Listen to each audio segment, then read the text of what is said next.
ബഹുമാനപ്പെട്ട അബൂ നസ്റുൽ ഖിസാഇ റളിയല്ലാഹു അൻഹുവിനെ കൊലപ്പെടുത്തിയ ഭരണാധികാരി അവിടുത്തെ തല മറ്റുള്ളവർക്ക് കാണാൻ വേണ്ടി കണ്ണാടി ചില്ലിന്റെ ഉള്ളിൽ വെക്കുന്നു. ഉടൽ ഒരു ഭാഗത്ത് കബറടക്കി. മഗ്രിബിന്റെ നേരമായപ്പോൾ ഈ തല യസ്തഖ്ബിലുൽ ഖിബ്ലത യഖറഉ സൂറത യാസീൻ, ഖിബ്ലക്ക് മുന്നിട്ട് യാസീൻ ഓതുകയാ. ഖിബ്ലക്ക് മുന്നിട്ട് യാസീൻ ഓതുന്നതായിട്ടാണ് കണ്ടത് തല. മൂസാ നബി അലൈഹിസ്സലാം ഖബറിന്റെ ഉള്ളിൽ നിന്ന് നിസ്കരിക്കുന്നത് ഞാൻ കണ്ടു എന്ന് ഹബീബായ മുഹമ്മദ് മുസ്തഫ റസൂലുള്ളാഹി പറഞ്ഞതായി സഹീഹ് മുസ്ലിമിലുണ്ട്. ഇതുപോലെ ഒരുപാട് കറാമത്തുകളുണ്ട്, എത്രയോ ഉണ്ട്, പറഞ്ഞാൽ തീരുകയില്ല. കാലിന്റെ കറാമത്ത് കൊണ്ട് അറിയപ്പെട്ട ഒരു വലിയ മഹാനാണ് അബൂ തുറാബ് നഖ്ശബി. ആളുകൾ വെള്ളം വേണം എന്ന് പറഞ്ഞാൽ കാലുകൊണ്ട് ഭൂമിയിൽ ഒന്ന് വിട്ടും മാഗ്നറ്റിക് പവർ കൊണ്ടാണ് ഭൂഗർഭജലം ഇന്ന് കണ്ടുപിടിക്കാറുള്ളതെങ്കിൽ എന്റെ പ്രിയപ്പെട്ടവരെ കാലിന്റെ തള്ളാവിരല് കൊണ്ട് തോണ്ടി വെള്ളം എടുക്കാറുണ്ട്. മഹാന്മാർക്ക് ചില കഴിവുകളുണ്ട്. മഞ്ചേരിയിൽ നിന്ന് പാണ്ടിക്കാട് റോട്ടിലൂടെ ഒന്ന് പോയാൽ പയ്യനാട് പള്ളി കാണാം. ആ പയ്യനാട് പള്ളിയിലേക്ക് കയറിയാൽ ഒരു കുളം കാണും. ആ കുളത്തിലേക്ക് ഒരു കൊച്ചു പൈപ്പിലൂടെ വെള്ളം ചാടുന്നുണ്ട്. ആ വെള്ളം ചാടുന്ന പൈപ്പിന്റെ ആ വെള്ളത്തിന്റെ സ്രോതസ് ഒന്ന് പോയി നോക്കുക. വെള്ളമോ പാറയോ ഒന്നും ഉണ്ടാവാൻ സാധ്യതയില്ലാത്ത ഒരു പ്രദേശം. ആ പ്രദേശത്ത് ബഹുമാനപ്പെട്ട മമ്പുറന്തങ്ങൾ അവിടുന്ന് തോണ്ടിയ ഭാഗത്തിലൂടെയാണ് ആ വെള്ളം. പയ്യനാട്ടുകാര് വെള്ളമില്ലാതെ പള്ളിയിലേക്ക് വെള്ളമില്ല, കിണർ കുഴിച്ചാൽ യാതൊരു നിലക്കും വെള്ളം കിട്ടാനുള്ള സാഹചര്യമില്ലാത്ത കാലം ബഹുമാനപ്പെട്ട മമ്പുറന്തങ്ങളെ സമീപിച്ചപ്പോ മമ്പുറന്തങ്ങൾ കുറെ ദൂരെ അന്ന് തോണ്ടിക്കൊടുത്തത് ഇന്നും മോട്ടറിന്റെ സഹായമില്ലാതെ ആ വെള്ളം പ്രാകൃതമായി ഇങ്ങോട്ട് ഒഴുക്കുന്നുണ്ടെങ്കിൽ അവിടുത്തെ ജീവിക്കുന്ന കറാമത്താണ് എന്റെ പ്രിയപ്പെട്ടവരെ. ഞാൻ പറഞ്ഞു വന്നത് ഇങ്ങനെ എത്രയോ ആളുകൾക്ക് കറാമത്തുണ്ട്. അബൂ നസ്ർ തങ്ങൾ യാസീൻ ഓതി പിറ്റേ ദിവസം ഇങ്ങോട്ട് തിരിച്ചു വെച്ചു. ആ തിരിച്ചു വെച്ചു എന്ന് മാത്രമല്ല, വീണ്ടും പ്രിയപ്പെട്ട സഹോദര സഹോദരിമാരെ, മഗ്രിബിന്റെ സമയമായപ്പോൾ യാസീൻ ഓതി. ഈ ഭരണാധികാരിക്ക് തെറ്റ് ബോധ്യപ്പെട്ടപ്പോൾ ഖബറിലടക്കി ബഹുമാനപ്പെട്ടവരുടെ തലയെ. എന്നിട്ട് തന്റെ കുടുംബക്കാരെ വിളിച്ചു വരുത്തി നഷ്ടപരിഹാരം കൊടുക്കാൻ വേണ്ടി ഒരുമിച്ച് കൂടി മാപ്പ് പറഞ്ഞ ഭരണാധികാരി ചോദിച്ചു, അബൂ നസ്ർ തങ്ങളുടെ അവസ്ഥ? അവിടുന്ന് പറഞ്ഞത് 4 വയസ്സ് മുതൽ ഉപ്പയുടെ പക്കൽ നിന്ന് ഖുർആൻ പഠിച്ചത് മുതൽ ഈ സമയം വരെ ഇശാ മഗ്രിബിന്റെ ഇടയിൽ യാസീൻ ഒഴിവാക്കിയിട്ടില്ല. ആ നിലക്കായിരുന്നു അവിടുത്തെ അവസ്ഥയെങ്കിൽ പ്രിയപ്പെട്ടവരെ, ബഹുമാനപ്പെട്ട മുൻഗാമികളായ ആളുകൾ പഠിപ്പിച്ചു തന്നതാണ് മുൽക്ക് ഖബറിൽ രക്ഷപ്പെടാം. ഈ ഒട്ടകത്തിന്റെ പ്രാർത്ഥന അതായിരുന്നു. അതുപോലെ പ്രിയപ്പെട്ട സഹോദര സഹോദരിമാരെ, മൂന്നാമതായി ഒട്ടകത്തിന്റെ പ്രാർത്ഥന എന്താ? നബിയേ, മഹ്ശർ എന്ന് പറയുന്നൊരു ലോകമുണ്ടല്ലോ, അവിടുത്തെ സ്നേഹിക്കുന്ന ആളുകളെ അല്ലാഹു രക്ഷപ്പെടുത്തട്ടെ. ഇതിന് ആമീൻ പറഞ്ഞതാ. പ്രിയപ്പെട്ട സഹോദര സഹോദരിമാരെ, അതേ പരലോകത്തൊരു പുനർജന്മമുണ്ട്.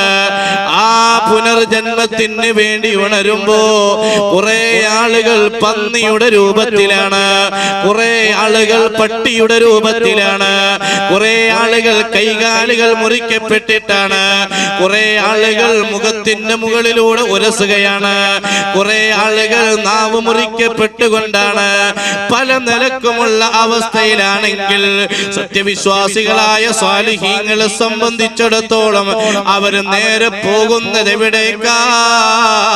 ഇലാ ഹളറത്തി റസൂലില്ലാഹ് വജ്ഹുകൽ വല്ലാഹു ഹുജ്ജതുനാ യൗമ നസ്ബിൽ ഹുജജി. നബി സല്ലല്ലാഹു അലൈഹി വസല്ലമ തങ്ങളുടെ പ്രകാശപൂരിതമായ മുഖം കണ്ട് അവിടുത്തെ കയ്യിൽ നിന്ന് ഹൗദുൽ കൗസർ കുടിച്ച് അർശിന്റെ തണലിൽ ഒന്ന് റെസ്റ്റ് എടുത്തുകൊണ്ട് നേരെ സുബലോക സ്വർഗത്തിലേക്കാ. അതിന് 1000 ആളിൽ നിന്ന് ഒരാളെ തിരഞ്ഞെടുക്കൂ. അല്ലാഹു ആ കൂട്ടത്തിൽ നമ്മയൊക്കെ ഉൾപ്പെടുത്തട്ടെ. വല്ലാത്ത ലോകമാ ഈ കളിയൊന്നും കളിയല്ല, മരണം എന്നൊരു കളിയുണ്ട്, ഖബർ എന്നൊരു കളിയുണ്ട്, മഹ്ശർ എന്നൊരു കളിയുണ്ട്. അങ്ങനെ കളികൾ പലതുണ്ട്, ഈ കളിയൊന്നും കളിയല്ല. പ്രിയപ്പെട്ട സഹോദര സഹോദരിമാരെ, പാരത്രിക ലോകത്ത് മഹ്ശറാവൻസബിൽ വരുന്ന സമയം വല്ലാത്തൊരു ലോകമാണ്. അധാർമികതയുടെ അരാജകത്വത്തിന്റെ അനീതിക്ക് കൂട്ടുന്ന ആളുകൾ വ്യത്യസ്തങ്ങളായ രൂപങ്ങളിലാണ്. മുട്ടുവരെ വിയർപ്പിൽ മുങ്ങിയവർ, അരവരെ വിയർപ്പിൽ മുങ്ങിയവർ, കഴുത്തുവരെ വിയർപ്പിൽ മുങ്ങിയവർ അവരവരുടെ പാപത്തിന്റെ അവസ്ഥയനുസരിച്ചുകൊണ്ട് അപജയത്തിൽ അകപ്പെടാൻ വിധിക്കപ്പെടുന്ന ലോകം. ചെമ്പിന്റെ തറയാ, സൂര്യൻ ഒരു ചാണ് മുകളിലാ. ഇന്ന് 14,99,16,000 കിലോമീറ്റർ ദൂരമുള്ള സൂര്യന്റെ ചൂട് സഹിക്കാൻ കഴിയുന്നില്ല. കാരണം പെർ സെക്കൻഡിൽ 1500 ലക്ഷം സെന്റിഗ്രേഡ് ചൂടല്ലേ സൂര്യൻ എന്ന പിണ്ഡം ഉൽപ്പാദിപ്പിക്കുന്നത്.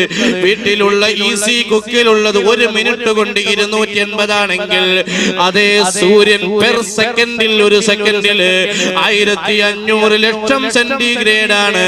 എന്നിട്ടും ഇന്ന് ആ സൂര്യന്റേത് നമുക്ക് ഇത്ര ദൂരമുണ്ടായിട്ടോ സഹിക്കാൻ കഴിയുന്നില്ലെങ്കിൽ നഗ്നവാദം കൊണ്ട് വിദേശത്ത് പോയവർക്കറിയാം, മാർബിളിലൂടെ ചെരുപ്പിട്ട് ധരിക്കാൻ കഴിയുന്നില്ല. എന്നാൽ പരലോകത്ത് സൂര്യൻ ഒരു ചാണ് മുകളിലാ. കിണ്ടം മീകന്തിട്ട് മണ്ടാഫാദക്കുംവൾ മൂഫർ ഹുസൈനാരെ കാവൽ ബാശങ്കുള്ള തെണ്ടിച്ച സ്വത്തുക്കൾ തോക്കിനർക്കുംവൾ മൂഫർ ഹുസൈനാരെ കാവൽ ബാശങ്കുള്ള കോവ്യം ഫെരുത്തഹി സാബിന്റെ നേരത്ത് മൂഫർ ഹുസൈനാരെ കാവൽ ബാശങ്കുള്ള. ആ ലോകം വല്ലാത്ത ലോകമാ. അവിടെ നൃത്തം കാലിന്റെ തള്ളാവരലില. എത്ര കാലമാണ്? 5 500 അല്ല, 1000 ഫിയോമിൻ കാന മിഖ്ദാറുഹു 50,000 സന.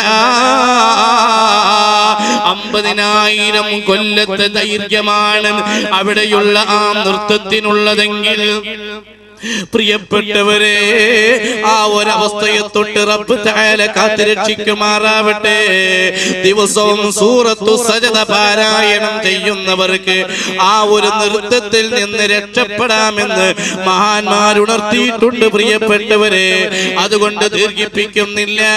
ഈ ഒട്ടകത്തിന്റെ പ്രാർത്ഥന അതായിരുന്നുവെങ്കിൽ നമുക്ക് ആ ലോകത്ത് വിജയം കൈവരിക്കേണ്ടതുണ്ട്.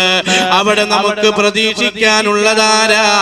നമ്മെ പരിരളിച്ച ഭാര്യ ഭർത്താക്കന്മാരില്ല, നമ്മെ സംരക്ഷിച്ച മാതാപിതാക്കളില്ല, നമ്മെ തീറ്റിപ്പോറ്റിയ മക്കളില്ല, നമ്മോട് സൗഹാർദ്ദം പങ്കിട്ട കൂട്ടുകാരില്ല, നമുക്ക് വേണ്ടപ്പെട്ടവരായ നാട്ടുകാരില്ല.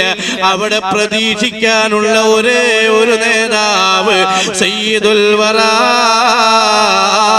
ഹബീബ് മുഹമ്മദ് മുസ്തഫ സല്ലല്ലാഹു അലൈഹി വസല്ലമ തങ്ങൾ മാത്രമാ. അതുകൊണ്ട് അവിടുത്തെ പ്രതീക്ഷിച്ചോ, അവിടുത്തെ പ്രശംസിച്ചോ, അവിടുത്തെ ബഹുമാനിച്ചോ. കാരണം അവിടുന്ന് മാത്രമേ നമുക്ക് പ്രതീക്ഷയുള്ളൂ. ഒരൊറ്റ സംഭവം മാത്രം പറഞ്ഞ് ഞാൻ എന്റെ പ്രഭാഷണം അവസാനിപ്പിക്കട്ടെ. അല്ലാഹു സുബ്ഹാനഹു വ തആല ഓരോ മേഖലകളിലും ഔദാര്യം ചെയ്യാൻ ഹബീബിലൂടെ സാധ്യമാകുന്നു ലോകർക്ക്. അതിലെ ഭൗതിക ലോകത്തെ മൃഗങ്ങളുടെ വിഷയമേ ആയിട്ടുള്ളൂ. ഇനി മനുഷ്യരുടേതുണ്ട്. അവിടുത്തെ ബർസഖിയായ ലോകത്തെ ഔദാര്യം പറയാനുണ്ട്. സ്വലാത്തിന്റെ സ്വീകാര്യത, സലാമിന്റെ പ്രത്യുപകാരം, അതുപോലെ സ്വാലിഹീങ്ങളുടെ ജനാസയിൽ പങ്കെടുക്കൽ, ഒരുപാട് വിഷയമുണ്ട്. നാലാമത്തെ ഘട്ടത്തിലുള്ളത് പറയാനുണ്ട്. അഞ്ചാമത്തെ ഘട്ടത്തിലുള്ളത് വിശദീകരിക്കാനുണ്ട്. സമയമില്ലാത്തത് കൊണ്ട് ഞാൻ ആ വിഷയം ഇവിടെ ക്ലോസ് ചെയ്യട്ടെ. ഒരൊറ്റ സംഭവം മാത്രം പറഞ്ഞ് ഞാൻ അവസാനിപ്പിക്കട്ടെ. പ്രിയപ്പെട്ട കൂട്ടുകാരാ, പ്രിയപ്പെട്ട നാട്ടുകാരാ, നാം അള്ളാഹുവിന്റെ വെള്ളമാണ് കുടിക്കുന്നത്, അള്ളാഹുവിന്റെ ഓക്സിജനാണ് ശ്വസിക്കുന്നത്, അള്ളാഹുവിന്റെ ആഹാരമാണ് കഴിക്കുന്നത്. മുളച്ചു പൊന്തിയ ആഹാരം ഭൂമിക്ക് മുകളിലാകുമ്പോ ആ ഭൂമി റബ്ബിന്റേതാണെന്ന തിരിച്ചറിവ് വേണം. ചോദിക്കട്ടെ, ഇന്നത്തെ ഒരു ദിവസം എടുക്കുക. ഈ ദിവസം അള്ളാഹുവിൽ നിന്നുള്ള ആനുകൂല്യം എത്ര കിട്ടി? അള്ളാഹു നമുക്ക് എത്ര തന്നു? നാം അള്ളാഹുവിന്റെ ഇബാദത്തിലൂടെ എത്ര കൊടുത്തു? ഒന്നാലോചിച്ചു നോക്കൂ. രാവിലെ മുതൽ ഈ സമയം വരെ നാം ശ്വസിച്ചത് റബ്ബിന്റെ ഓക്സിജനാണ്. മേൽപോട്ട് വലിച്ച ശ്വാസം അത് കീഴ്പോട്ട് വന്നിട്ടില്ലെങ്കിൽ ലോകത്തൊരു മെഡിസിനും അത് തിരിച്ചു കൊണ്ടുവരാൻ കഴിയില്ലല്ലോ. ഈ സമയം വരെ അള്ളാഹു നമുക്ക് ശ്വാസം നൽകിയിട്ട് ആ ശ്വാസത്തിന്റെ ഇബാദത്തെടുത്ത എത്ര ആളുകൾ നമ്മുടെ കൂട്ടത്തിലുണ്ട്? ചോദിക്കട്ടെ, അള്ളാഹു നമുക്ക് കണ്ണ് നൽകിയില്ലേ പ്രിയപ്പെട്ടവരെ? അള്ളാഹു ചെയ്ത വലിയൊരു അനുഗ്രഹമല്ലേ കണ്ണ്? ഇമാം ഗസാലി തങ്ങൾ പറഞ്ഞു, ആദം നബി അലൈഹിസ്സലാമിനെ പഠിച്ചത് മുതൽ ഖിയാമത്ത് നാൾ വരെയുള്ള കാലയളവിൽ ഒരാൾക്ക് അള്ളാഹു ആയുസ് കൊടുത്തു എന്ന് സങ്കല്പിക്കുക. ആ കാലയളവ് മുഴുവൻ അയാൾ അള്ളാഹുവിന്റെ സുജൂദിൽ കടന്നു എന്ന് സങ്കല്പിക്കുക. അങ്ങനെയാണെങ്കിൽ പ്രിയപ്പെട്ട സഹോദരാ, പ്രിയപ്പെട്ട കൂട്ടുകാരാ, ആ സുജൂദിൽ കടന്ന വ്യക്തി കണ്ണ് എന്ന അനുഗ്രഹത്തിന് നന്ദി ചെയ്തവനായി മാറുകയില്ല. അതുകൊണ്ട് ആ അനുഗ്രഹം ആലോചിക്കണം. അതേ, ചോദിക്കട്ടെ, കാഴ്ച തന്ന യജമാനനായ റബ്ബ് നമുക്ക് കാഴ്ച നൽകിയപ്പോ ഈ കണ്ണുകൊണ്ട് ഖുർആനിലേക്ക് നോക്കിയിട്ടുണ്ടോ? ഈ കണ്ണുകൊണ്ട് ഇബാദത്ത് ചെയ്തിട്ടുണ്ടോ? പ്രിയപ്പെട്ടവരെ, ആനുകൂല്യം അള്ളാഹുവിന്റേത് പറ്റി തിരിച്ച് നാം നന്ദി കാണിച്ചോ? എടുത്തോ നാവിന്റെ വിഷയം.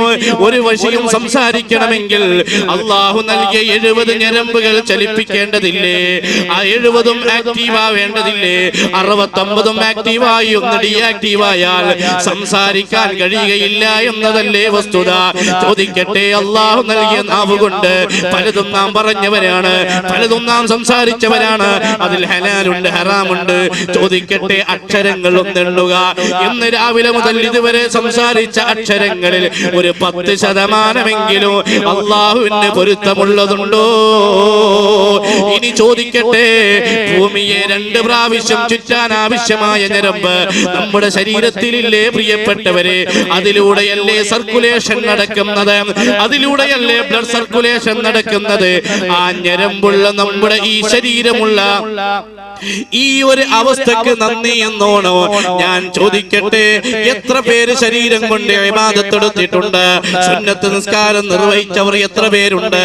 അള്ളാഹുവിന്റെ റസൂല് പറഞ്ഞില്ലേ, ഞരമ്പുകൾക്ക്, ഫോസിലുകൾക്ക്, കെണുപ്പുകൾക്ക്, എല്ലുകൾക്ക്, മാംസങ്ങൾക്ക് അള്ളാഹു നൽകിയ ഇതിന്റെ നന്ദിയല്ലേ ളുഹാ നിസ്കാരം? ഒരു 2 റക്അത്ത് ളുഹാ നിസ്കരിച്ച എത്ര കൂട്ടുകാരി കൂട്ടത്തിലുണ്ട്? ചോദിക്കട്ടെ യുവാക്കളെ, അള്ളാഹു നമുക്ക് നൽകിയ ഈ സമയത്തില് എത്ര പ്രാവശ്യം അള്ളാഹുവിന് വേണ്ടി നാം വിനിയോഗിച്ചിട്ടുണ്ട്? അതുകൊണ്ട് ഞാൻ അവസാനിപ്പിക്കട്ടെ, ഇതെല്ലാം ചിന്തിക്കുക. ഒരു കാരണവശാലും നിസ്കാരം ഒഴിവാക്കരുത്. ഒരു കാരണവശാലും മറ്റുള്ളവരെ കുറ്റം പറയരുത്. ഒരു കാരണവശാലും പണ്ഡിതന്മാരെ ആക്ഷേപിക്കരുത്. ഗ്രൂപ്പ് തിരിഞ്ഞ് ആക്ഷേപിക്കേണ്ടതില്ല. കൊടി നോക്കി കുറ്റപ്പെടുത്തേണ്ടതില്ല. അവരവർക്ക് തന്നെ എടുക്കാനും വിരിക്കാനും പുതക്കാനുമുണ്ട്. അതുകൊണ്ട് അന്യരുടെ കുറ്റം കുറവും നോക്കുന്നതിന് പകരം സ്വന്തം കുറവ് കണ്ടെത്തി പരിഹരിക്കുകയും യജമാനനായ റബ്ബുൽ ഇസ്സത്തിന്റെ പൊരുത്തത്തിന് വേണ്ടി ഞാനും നിങ്ങളും ജീവിക്കുകയും ചെയ്യുക. ഹബീബായ നബി സല്ലല്ലാഹു അലൈഹി വസല്ലമ തങ്ങൾ, ആ ഹബീബാവണം നമ്മുടെ മനസ്സിലുള്ളത്. ആ ഹബീബാണ് നമുക്ക് വെള്ളം തരേണ്ടത്. ആ ഹബീബിന്റെ അടുക്കലാണ് ഹൗദുൽ കൗസർ ഉള്ളത്. ആ ഹബീബാണ് സിറാത്ത് പാലത്തിന്റെ അടുക്കൽ സമാധാന ദൂതനായിട്ടുള്ളത്. അതുകൊണ്ട് മദ്യപിച്ച് വയറ് മലിനമാക്കണ്ട, അന്യരുടേത് ഭക്ഷിച്ച് വയറിൽ ഹറാം ഹറാമാക്കണ്ട. പരലോകത്ത് പന്നിയായി കോലം മറിക്കുന്നത്, ഹറാമ് ഭക്ഷിക്കുന്നവരാണ് മുഅ്മിനേ. അതുകൊണ്ട് ഓർമ്മപ്പെടുത്താനുള്ളത്, യജമാനനായ റബ്ബുൽ ഇസ്സത്തിന്റെ പൊരുത്തത്തിന് വേണ്ടി പ്രയത്നിച്ചോ. അല്ലാഹു സുബ്ഹാനഹു വ തആല നമുക്കതിന് തൗഫീഖ് നൽകുമാറാവട്ടെ.